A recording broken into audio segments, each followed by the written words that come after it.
people who came had only a shopping bag with perhaps one change of clothing, no money, knowing nobody. It was one of the most inhuman things that I have ever seen. I want to talk about reverse freedom rides. The Washington Post did a really interesting story this week about how white segregationists in the South several times sent busloads of poor black people, mostly women with children, but in some cases criminals that they'd pull out of the prisons just to send them on up there, to Kennebunkport, to John F. Kennedy's house. Conservatives, furious over the civil rights movement and the freedom rides throughout the South the year before, hatched a cruel plan intended to upset liberals up in the North.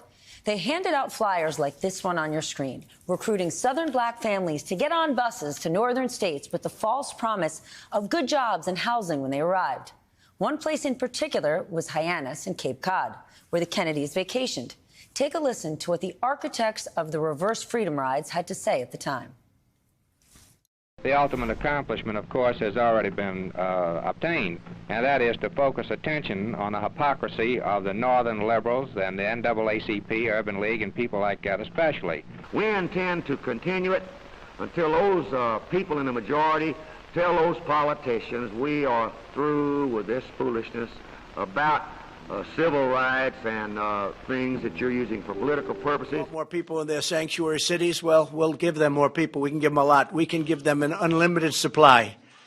And let's see if they're so happy. They say we have open arms. They're always saying they have open arms. Let's see if they have open arms. This was way back in 1962, you know, because back then, you know, Republicans are basically the same, you know, want to own the libs, you know, as they do. This is an old racist white segregationist tactic wrapped up in a new bow.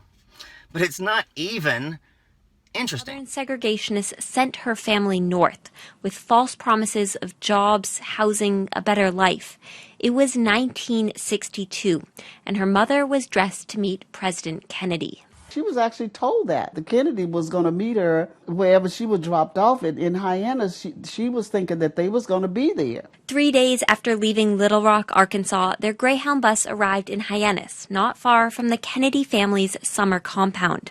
President Kennedy was not there to meet the bus, but Margaret Mosley was. Most of the people who came had only a shopping bag with perhaps one change of clothing, no money, knowing nobody. It was one of the most inhuman things that I have ever seen. A longtime civil rights activist, Mosley knew that the people on board, the so-called reverse freedom rides, were pawns in a segregationist game. The white conservatives who were behind that campaign then actually underestimated the decency of many ordinary people. This is what is interesting. Even way back in 1962, those white segregationists that rounded up those people and put them on those buses, they didn't pay them. They just kind of tricked them. You know, here's $5 for your expenses and a free bus ticket to something great. You know, the exact same bullshit they're doing now. Only now, DeSantis is paying these people, which may be a crime. And he lied to them, which of course is a crime. But the chicken shit nature, even beyond the racism, the, you know, old school Klan type racism, it's also the fact that he didn't tell anybody they were coming. These planes just landed and they plan on just kicking these people out. Well, first you got to interview them on Fox News and then kick them out of the airport. And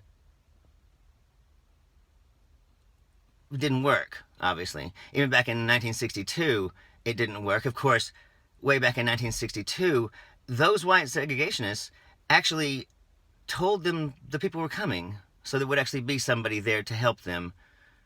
Because even a 1962 Southern white segregationist is not as chicken shit as Ron DeSantis. Interesting. Check out that story in the Washington Post. I'm Zachariah, Lone Star Liberal. Y'all take it easy. And like and subscribe, please. I don't know which way these buttons are. They're somewhere. They might be down here, actually. Are they down here? Or are they up here? I'm not sure. Like, do it. Come on.